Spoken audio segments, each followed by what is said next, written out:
Some people think that mixing their own song is a great idea because in their mind, they think that they maintain control over it. And one guy talking to me even used a parallel about it's a similarity to like letting somebody else sleep with your wife.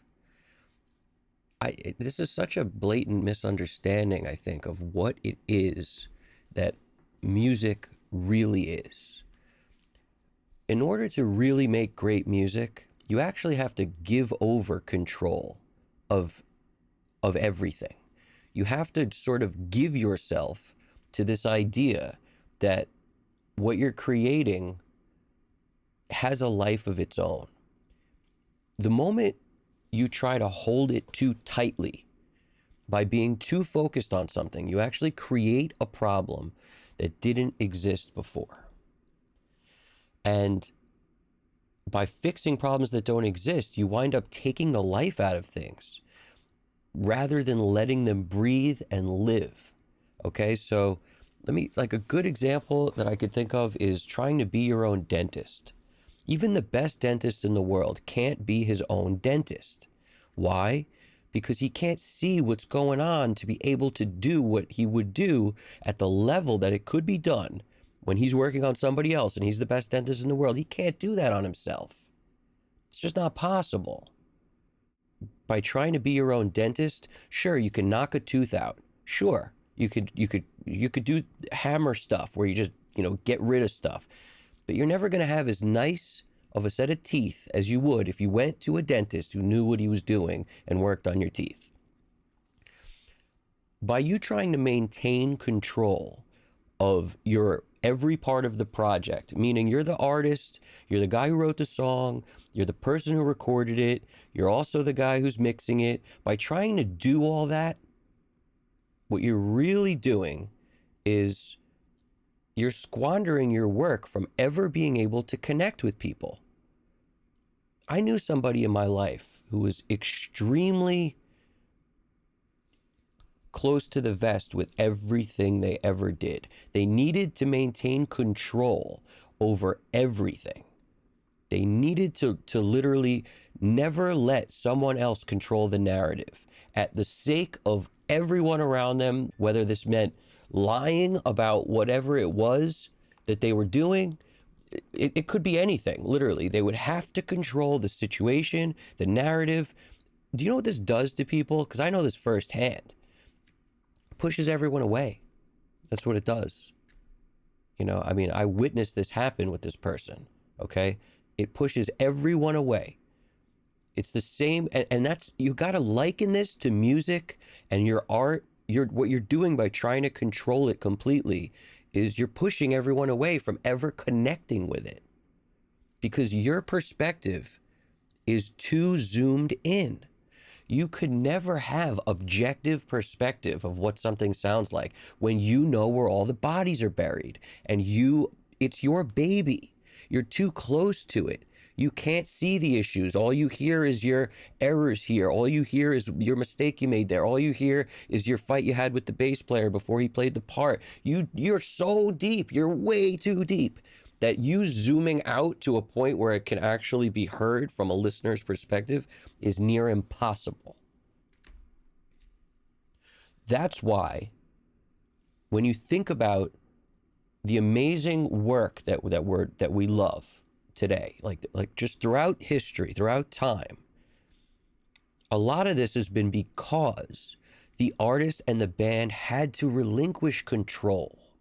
They had to. There was no choice.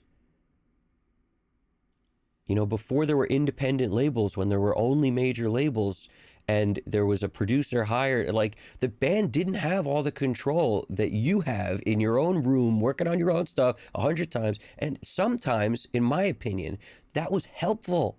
That was helpful to get us the music that we hear today. That was helpful.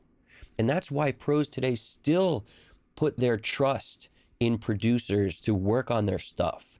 They don't just do it themselves. Even the Rolling Stones, even Iggy Pop, even, call any genre you want, as modern or as old school, Post Malone. These people work with producers who will use their objective ear, not having lived with this idea and this song for as long as you have as the artist, and they are able to give it a unique outside perspective and bring that work to everyone in a way that's palatable. Not unlike Michael Beinhorn with a Chris Cornell. Are you really doing a service to your music by keeping it and trying to hold on to maintain the narrative? Because people who try to hold on and control the narrative, these are the people that wind up alone. They do it out of fear, number one, because they're worried that if they don't control the narrative and they don't maintain control, that things will somehow get into a place. They're scared. They're worried it's going to go into a place where, now maybe people won't like it, or now I won't be well received, or they think that them holding on to control is going to help the art. It's the opposite of that. Letting go of control is the answer to feeling like you actually did the most for your work. Because just the same way that a parent can ruin a child by coddling them too much, that's you with your song. You're babying it too much. You never want to let it go. It's never done. That's a parent that's over coddling.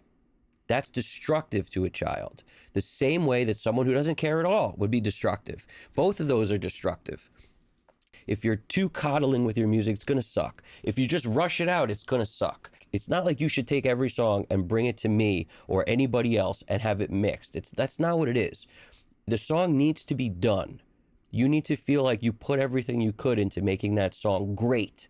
Because some songs artists bring to people like me or other mixing engineers, and they want us to make it great, but it's not great to start with.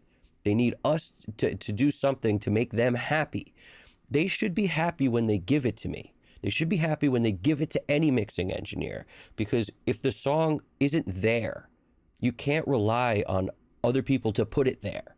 That's not what you should do. If you have a song like that, I recommend taking a break from it, putting it aside, working on other things, come back to it at some other point, and get it where you like the song when you do that. Clear your ears, get off it, because you're too zoomed in. You care too much. It's ruining it. You can ruin a mix faster by working on it too much. You can take it from where it was great and make it worse the more hours you put in after a certain point. That's what happens. That's the benefit of using a professional, is they're going to make it as great as they can. But if it's a professional that has a lot of stuff going on, a lot of work they're doing, they're not going to overdo it.